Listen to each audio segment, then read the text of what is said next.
Welcome back, ladies and gentlemen, to another Mystic Mentor versus series. Here we have Ty and Q on their pet decks. Ty is running Izzet Phoenix on the right, and on the left we have Q running with scissors. Running Azorius Ensoul.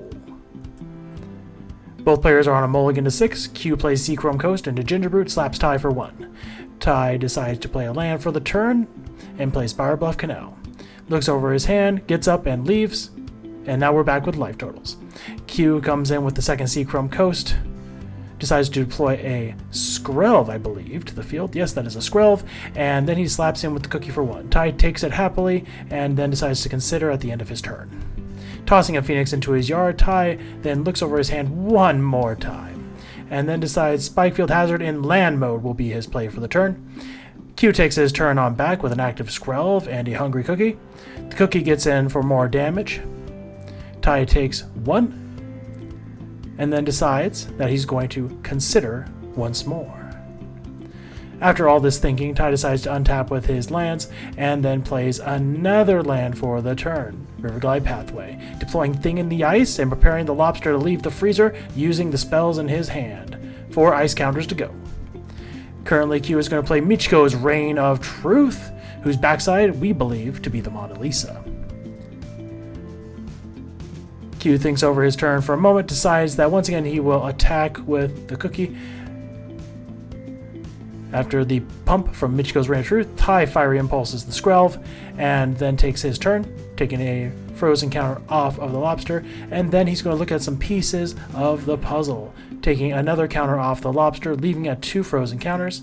He takes Sleight of Hand and Spikefield Hazard to his hand, and easily puts another Phoenix into his graveyard as if he planned it. Ty then proceeds to Spikefield Hazard the cookie. Q thinks about having a response, then decides to let the cookie go, exiling it in the graveyard. Q decides to flip over Michiko's Reign of Truth in just a moment. Oh, excuse me, it's on 2. So he's not going to do that at all. Instead, he's just going to play Skrelv. Skrelv's going to stare at the Lobster. Lobster will stare at Skrelv. And then Ty will play his first spell of the turn in the form of Treasure Cruise. Oh man, if the Phoenix deck ran like this every day, we all would play it. Ty then proceeds to draw 3 cards. He's keeping track of his spell counter, clearly intending to reanimate the Phoenixes using these spells this turn. He then taps and plays Sleight of Hand, looking at the top 2, putting 1 to the bottom of his deck, and putting the other in his hand. He is now up to 2 spells.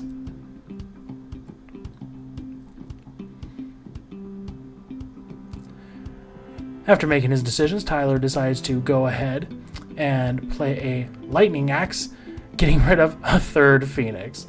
He then proceeds to go to combat. The Phoenixes arise and slap Q for 9, proving that Izzet Phoenix is an aggro deck at its core. Q then goes over and flips over Michiko's Reign of Truth, and it's the Mona Lisa from Japan. Q then proceeds to deploy an Ornithopter and a Skrelv right behind it, and another Michiko's Reign of Truth working on another great work like Mona Lisa. Ty then takes 1 damage from his Shivan Wreath, Fiery Impulsing the Skrelv, untapping with the Phoenixes, and preparing for an aerial battle. Then proceeds to play a creature that only fights on the ground, and decides to chart a course through these horror-infested waters. Removes 1 ice counter, discards a land to the chart a course, plays his next land for the turn, thinks over his options about how it can go wrong, decides it can't, swings in for 9, thinks about tapping 1 more spell, then realizes Q has to do something, so instead leaves up responses. Q's response is to swing in with a 0-attack Ornithopter and an Angry Mona Lisa, which Ty will block for the sake of safety, and then Q. Here we have the Izzet Phoenix sideboard, and here we have the Azorius Ensoul sideboard. Q deploys Darksteel Citadel to the field and has another Gingerbrute. Here we have a Hollowed Fountain. Q is going to go ahead and tap the Hollowed Fountain and the Darksteel Citadel, Ensoul artifacting that Darksteel Citadel, creating an indestructible 5/5 while Ty doesn't have blue mana to stop it, and swings in with the cookie. Ty decides to kill the cookie, tired of its abuse, and then plays a young Pyromancer, hoping Q doesn't want to have his few removal spells.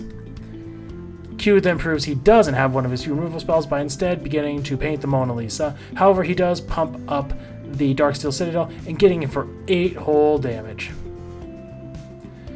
Ty untaps, thinks about his turn, decides to play Izzet Charm, draws 2, discards 2, getting rid of 2 Thing in the Ice, and making an elemental for his trouble. He deploys another land to the field, swings back for 2, and then passes back the turn to Q.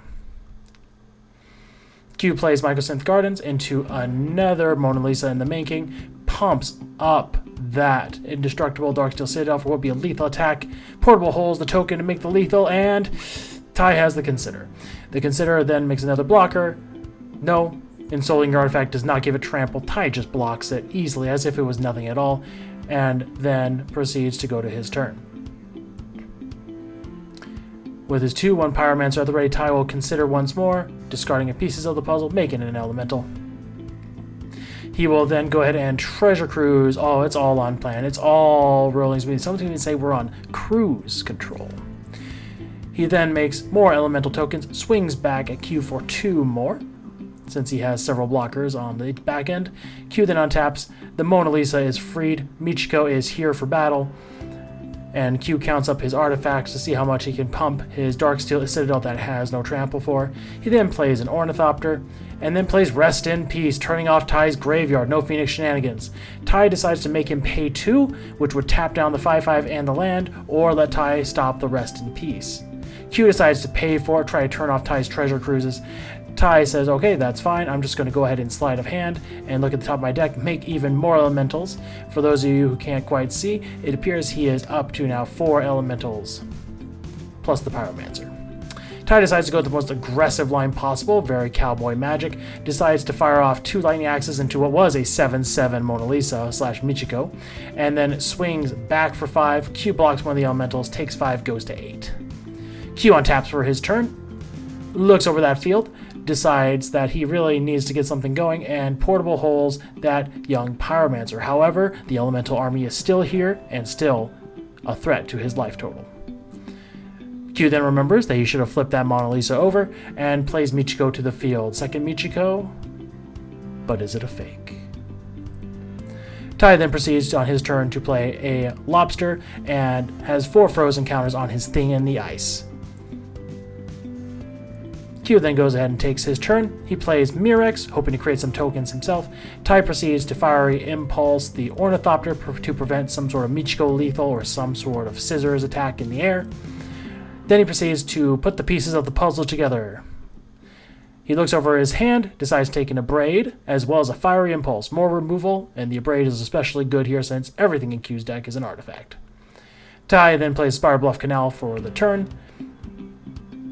Decides to get frisky with 3 of his artifacts.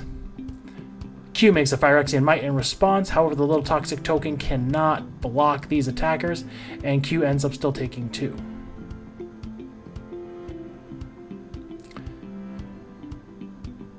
Turn back to Q. Q draws Gingerbrute. He plays it. This is actually huge because he can eat the cookie himself. Ty looks over the turn, decides to play another Lobster on Ice in the form of Thing in the Ice number 2.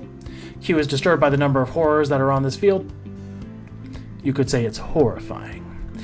Ty then forces the Gingerbrute to sack itself, removing a blocker for Q, swings in with more of his tokens because there's a good chance they won't be here in the next several turns. Q decides to draw for the turn. He plays Ingenious Smith. What a clever move. And looks at the top 4 cards of his deck.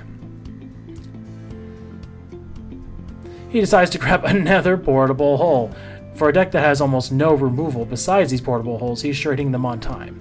Ty decides in a very anime protagonist move to flip his Awoken Horror and bounce all of Q's permanents back to his hand except for any other horrors before that horror gets put into the portable hole. Ty then remembers that his Pyromancer should be on the field because it didn't actually see the anime protagonist board flip that the horror did, and he's left with a Thing in the Ice and a 2/1 Pyromancer. Ty attacks with the 2/1 Pyromancer, passes back to Q. Q looks about how he's going to start deploying troops back to the field so that he can start blocking. He starts with Ingenious Smith, looking for an artifact, looking for a creature, finds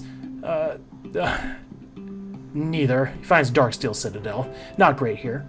Decides to go ahead and play it anyway, which will pump his Ingenious Smith because it gets bigger because it's an artifact.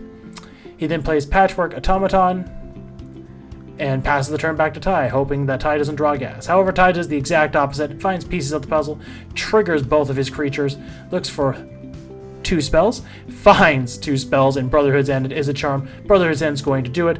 Q knows that he is dead. He's also just dead to the horror on board, which Ty can flip, and it's going to be, ladies and gentlemen, a knockout.